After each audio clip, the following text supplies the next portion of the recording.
पीत जम्बो प्रचार क्षणम उमास्नम सौ विनाश कार्यक्रम नमामि विघ्नेश्वर सर्वद मंजम। सब लोग मेरे साथ मिलके बोलिए, सत्य सनातन धर्म की, परशुराम महाराज की, बुद्धेश्वर भगवान की। सभी उपस्थित विप्र बंधु और समस्त जितने भी हमारे बंधु आए हैं, माता लोग आए हैं, देवियाँ आई हैं, ये राष्ट्रीय जागरण, राष्ट्रीय जागरूक ब्राह्मण महासंघ और मेरी आवाज सुनो जन कल्याण समिति के द्वारा आयोजित कार्यक्रम। देखिए, समाज में विशेष रूप से इन्होंने अभी हमारे के शर्मा जी और हमारे आर.डी. शर्मा जी ने जैसे पूरा भारतवर्ष में इनका मन में एक चेतना है कि भाई हम लोग हिंदू जो है वो एक होना चाहिए। ये मन में भावना उनके अंदर है कि समस्त जातियां, वो कोई भी जाति बुरा नहीं है, सभी जाति सम्मान की योग्य है। और हमारा हृदय रूपी एक मंच पर आकर हम सब एक होकर भारत के उत्थान के लिए विशेष रूप से सभी लोगों को प्रयास करना चाहिए। अभी हमारे बहुत से वक्ता लोग बोलते थे कि भाई ब्राह्मण, तो ब्राह्मण हमारा क्या प्रिय है, परंतु ब्राह्मणों को और देवताओं को ये इकट्ठा नहीं किया जा सकता है, क्योंकि एक स्कूल में या मान लीजिए क्लास में गुरु का स्थान एक ही होता है, कोई भी पढ़ाने वाला एक होता है। तो गुरु के स्थान पर जो है वो अपना अकेला चल रास्ता जो है तय कर लेता है और सभी समाज को जोड़ लेते हैं। प्राचीन समय में भी हमारे गांव में जो संस्कृति था, गांव में जैसे आजकल विद्यालय वगैरह है, गांव में हम लोग को भारत का जो भारत को बोला जाता है गांव का प्रदेश, गांव का देश। तो गांवों में ऐसा होता था कि भाई वहाँ पर जो भी पहले पुराना जमाना बहुत जगह गाँवों में स्कूल नहीं थे, छोटे छोटे गाँवों में, तो वहाँ पर ब्राह्मण हमेशा से पंडित को वो पढ़ाने का काम करते थे और उसमें कोई धन का कोई जरूरत नहीं है। 1 किलो आपने कोई चावल दे दिया, 1 किलो गेहूँ दे दिया, कुछ अनाज दे दिया, कुछ अपना फल वगैरह दे दिया, तो उसमें ही तो हमेशा से हमारा के गुरु ब्रह्मा, गुरु विष्णु, गुरुदेव महेश्वर, ये गुरु के स्थान पर हमेशा रहे हैं। और करोड़ों वर्षों का चाहे अंधेरा हो, परंतु ऐसा होता है कि एक बार जो है किसी कमरे में अंधेरा हो, करोड़ों वर्षों से अंधेरा है, और आप जाके वहाँ पर एक दिया जला दे तो तुरंत अंधेरा दूर हो जाता है। तो जीवन में हमारे जो भी हमारे अंदर में बहुत सी प्रकार के हमारी जो है बहनें बैठी हुई है, बड़ा भाव से इतना समय से बैठे हुए हैं, हमारे सब बंधु बैठे हुए हैं, हमारे जितने भी मंच पर पदाधिकारी लोग हैं वो भी बहुत परिश्रम कर रहे हैं कि आप लोगों को जो है विशेष रूप से एकता होनी चाहिए।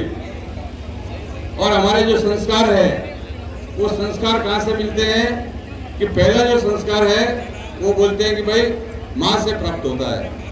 पहला बोला गया कि मातृ देवो भव, हमारे वेदों में शास्त्रों में कहा कि सबसे पहला जो हमारी माँ होती है, जैसे हमारे यहाँ योगेश जी, कपिल जी और बहुत से विधायक जी वगैरह है, बहुत से सम्मानित सदस्य वगैरह, बहुत लोग हमारे विवेक जी वगैरह भी है, बहुत लोगों का नाम जानता हूँ, बहुत से लोगों को नहीं जानता हूँ, परंतु सबका हृदय से सम्मान है, आदर है और भगवान दुर्गेश्वर का आपको आशीर्वाद है। मैं ये बोलता हूँ कि भाई सबसे पहले बच्चे को माँ का सबसे पहले उसका जो परिचय होता है ये पृथ्वी पर आने का समय में, तो वो सबसे पहले माँ होता है कि मातृ देवो भव। तो सबसे बड़ा देवता जो है वो हमारी माँ है। माँ जो है बच्चों को संस्कार सिखाना, ये क्या होता है कि आजकल के समय में हर बच्चे को ये कहा जाता है कि भाई तुम ऐसा मत करो, गंदा चीज़ है, छोटी छोटी चीज़ कोई तोड़ फोड़ दिया। तो ऐसा भागवत में भी और ऐसे भी कहा गया है शास्त्रों में भी कि बच्चे को 11 साल तक, जो 11 साल तक का बच्चा है, जब तक 11 साल तक का हो जाए तब तक उसको मारना पीटना नहीं चाहिए। और कभी भी इसके सामने में कोई चीज़ तोड़ दे, कोई आपका कप प्लेट तोड़ दे, कोई गिलास तोड़ दे, कोई नुकसान भी कर दे, तो भी उसको एक गंदी बात नहीं बोलना है कि बेटा शाबाश तुमने बहुत अच्छा काम किया।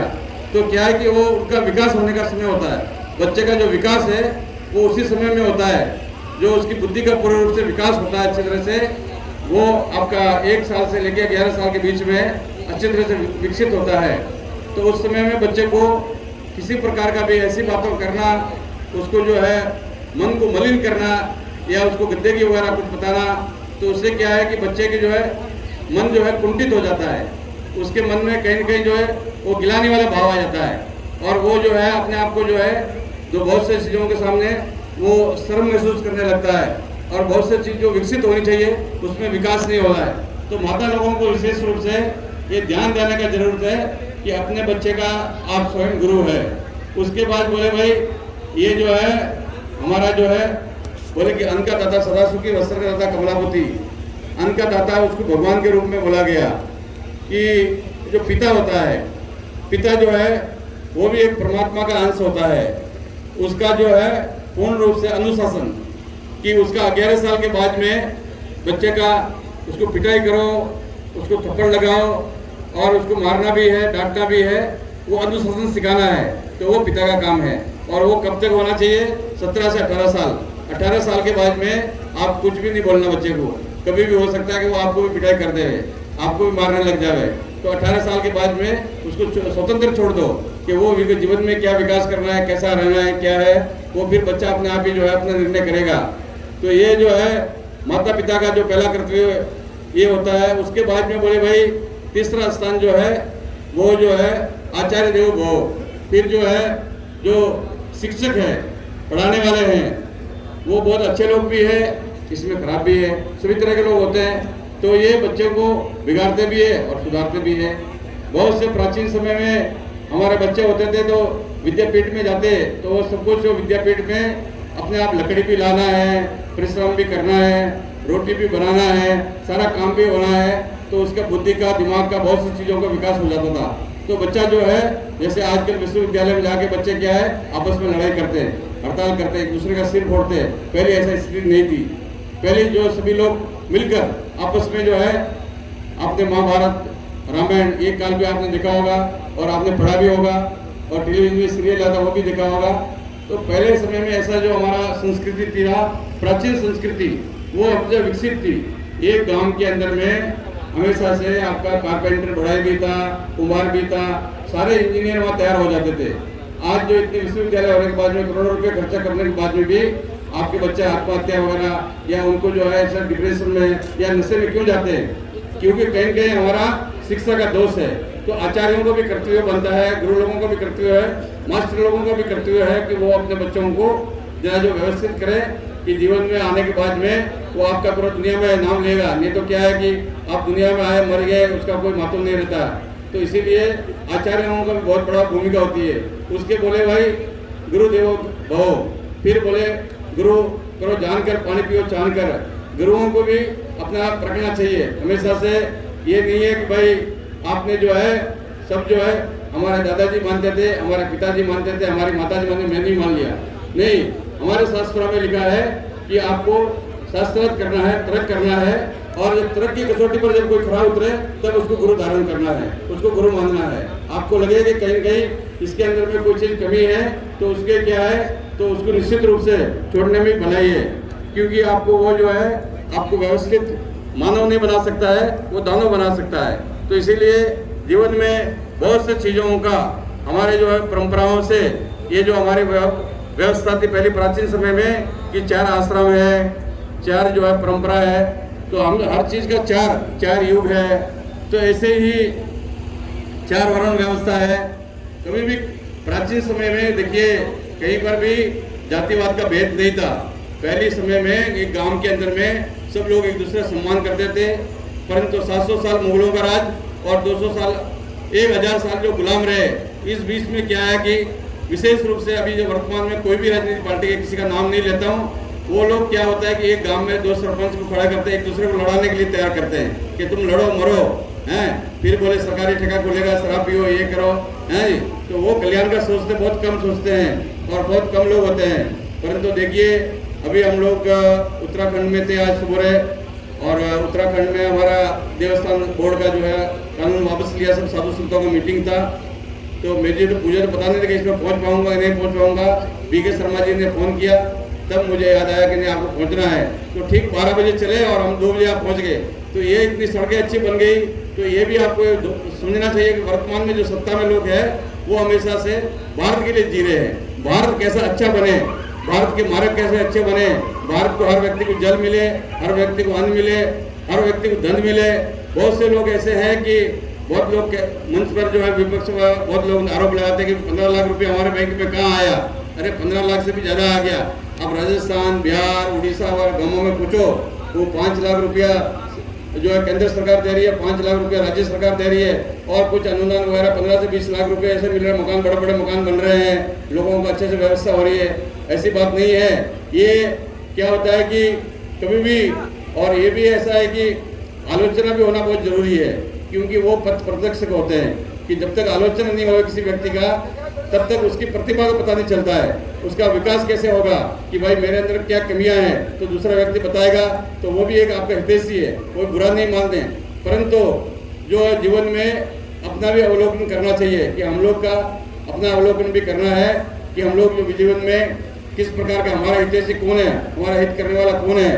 तो यहाँ पर कोई किसी प्रकार का कोई निर्णय नहीं हो रहा है। ये जो है हमारा विशेष रूप से ब्राह्मण जागरूक एकता मंच, एकता जो है संघ है, एकता संघ है। और मेरी आवाज़ सुनो, मैं शर्मा जी से बोल रहा हूँ, विकेश शर्मा जी से, ये वाला किसी की मत सुनो, अपनी मन की सुनो। तो ये जो है बहुत अच्छी बात होता है किसी के जीवन में सुनकर अपने विचारों को परिवर्तन करना, अपने को देखना, तो कहीं न कहीं जो है प्रेरणा प्राप्त होती है। क्योंकि हम जब तक नहीं सुनेंगे तो हमारा जीवन शून्य हो जाएगा, शून्य मतलब खत्म हो जाएगा, समाप्त हो जाएगा। तो इसीलिए सबका सुनना, परंतु करना अपने मन की करना, और मन के साथ में अपने जो है जीवन में, अपने जीवन, बच्चे कैसे खुश रह सके, परिवार कैसे खुश रह सकते हैं, तो मन के साथ साथ में धन के लिए भी कुछ करना, मन की करना, धन की करना, और अपने जीवन में उसके बाद में कुछ ऐसे काम जो समाज के लिए भी करना, और फिर परिवार के लिए भी करना, और उसके बाद में सबसे अंत में जो है भगवान के लिए भी करना। कुछ माला है, कुछ जाप है। आपको लगेगा कि भाई कोई आदमी नंगा है, बोलते हैं ना कि नंगे और भूखे को रोटी खिला दो और कपड़ा दे दो तो भगवान जो है उसमें बहुत बड़ा आशीर्वाद मिलता है। मैं हमेशा बोलता हूँ कि अन्न का दाता जो है वो आपका, वस्त्र का दाता कमलापति, अन्न का दाता जो है वो सदा सुखी। जो अन्न दान करने वाला है वो कोई दुखी नहीं हो सकता, और जो नंगे को कपड़ा दे रहे वो कभी जो है दुखी नहीं रह सकता, उसके लक्ष्मी की कमी नहीं रहेगी। कि बोलते हैं ना कि भाई अन्न का दाता सदा सुखी, वस्त्र का दाता कमलापति। ये दो चीज प्राप्त हो जाए, आपके मन में आ जाए परोपकार का भाव। इसमें ये नहीं सोचना है कि भाई किसी पंडित ने बोला कि जो है आपको जो है शनिवार को काले कपड़े देने हैं, या कहीं मंदिर में जाके जो है लोहे के चीज दान करना है। रोज आपके ऊपर गरज चढ़े हुए हैं, तो कुछ न कुछ दान करते रहो, अपने हिसाब से करते रहो। आप अपने आप ही बहुत सी चीज़ें घरें अपने आप ही दूर हो जाएंगे, जीवन में शांति आ जाएगी।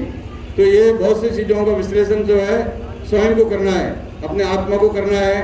हमारे आर.डी. शर्मा जी हमारे पास आए थे दुधेश्वर मंदिर में, बोले महाराज उपस्थित रहना है। मैं बोला जरूर रहूँगा। फिर बीच में कुछ कार्यक्रम ऐसे आ जाते हैं तो नहीं आ पाया, मैं थोड़ा समय से लेट हो गया, परंतु क्या है कि पहुँच गया। तो ये है कि ऐसा होता है कि जहाँ पर हम लोग पहुँचना होता है वहाँ पर पहुँच जाते हैं, और कभी कभी ऐसा होता है कि आदमी को पहुँचना कहीं होता है और वो भगवान के पास पहुँच जाता है। तो जीवन का कोई भरोसा भी नहीं है कि जीवन कब तक रहेगा, कि मोहमान से जीव लोग जीव उता सनातना। तो हम सनातन की परंपराओं से अपने को माने कि हम सनातन का अंश है, सनातन ही हम है, और हमारी पद्धति सनातन है, उसी में हम जीना चाहते हैं। और सबके लिए कि सबको दुखी करो, सबको दुखी मत करो। ऐसा करते हैं कि भाई आपके अड़ोस पड़ोस में सबके सुख के लिए सोचो, विचार करो।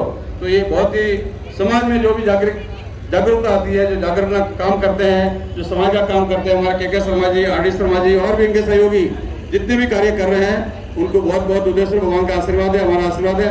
हरिओम, जय हर हर महादेव।